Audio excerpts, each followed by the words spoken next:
in its multiple forms. Please, we are looking at it together, your own consciousness, which is you.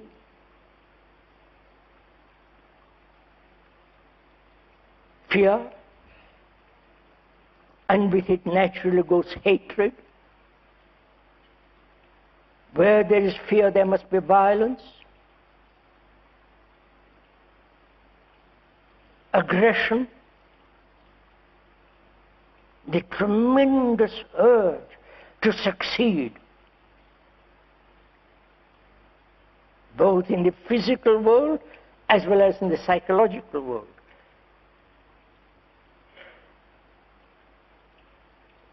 Fear has many factors, which we'll go into when we're talking about fear. And the constant pursuit of pleasure. Pleasure of possession, pleasure of domination, the pleasure of money which gives power, the pleasure of a philosopher with his immense knowledge, the guru with his circus.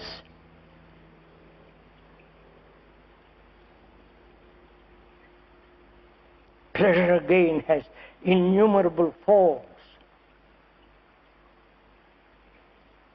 And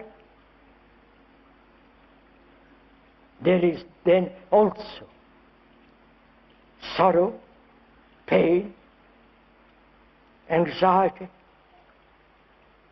the deep sense of abiding, endless sense of loneliness.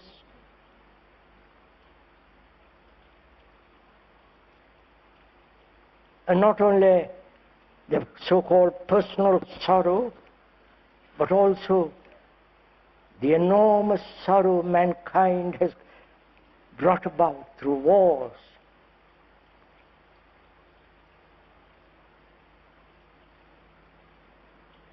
through neglect, through this endless sense of conquering one group of people by another. And in that consciousness, there is the racial, group, content, and ultimately there is death. This is our consciousness. Belief, certainties, and uncertainties, great sense of anxiety, loneliness, sorrow, and endless misery. This is the fact.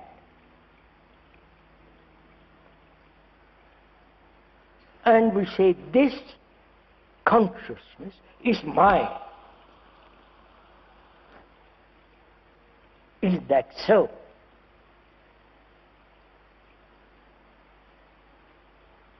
You go to the Far East or Near East, India, America, Europe, anywhere you go where human beings are, they suffer, they're anxious, lonely, depressed, melancholic,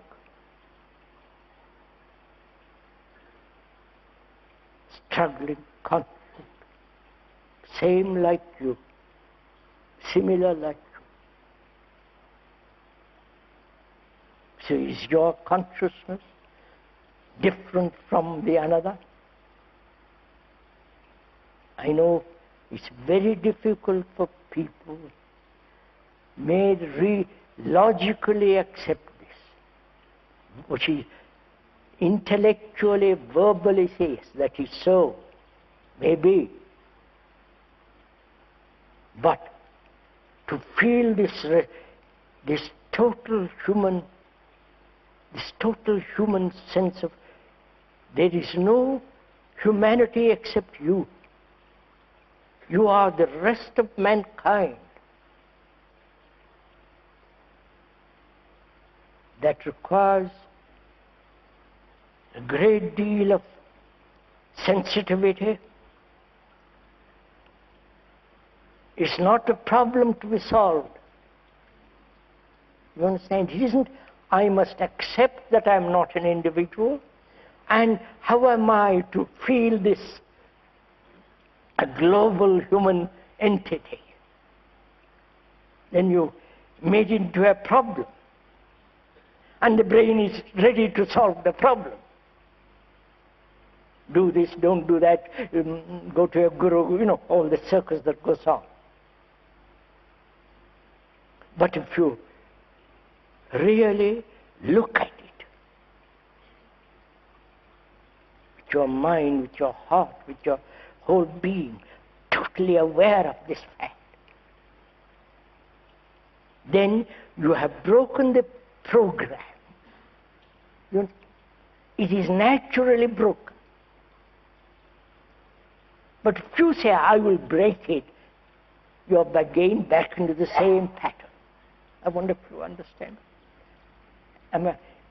Shall I go over it again? Is it necessary for the speaker to repeat this? No, please don't accept this because the speaker feels this. To him this is utter reality, not something verbally accepted because it's pleasant. But it is something that is actual.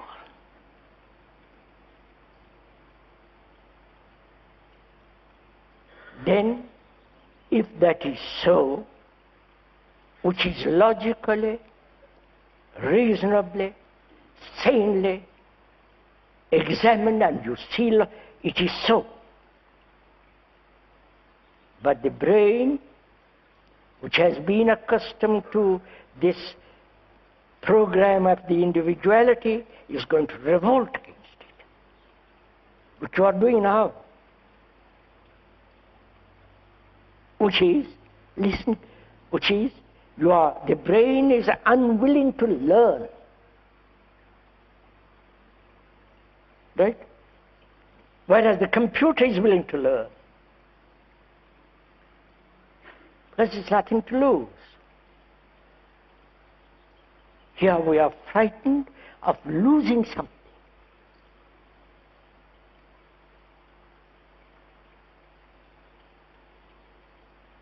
And if you don't understand this, we can go into it over and over again. But a serious person confronting the world situation,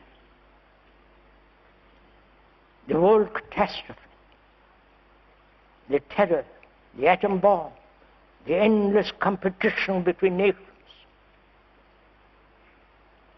that is destroying human beings, that's destroying us, each one. And the decision comes when you perceive the truth that you are not an individual.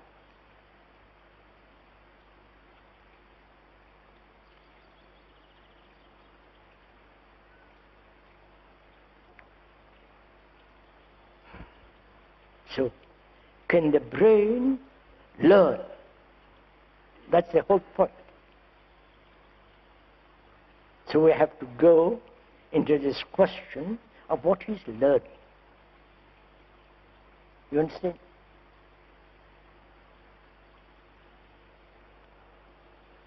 Whew.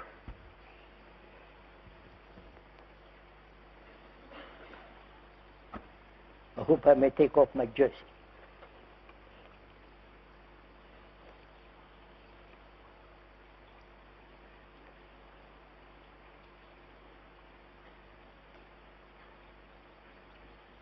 Learning, for most of us, is a process of acquiring knowledge.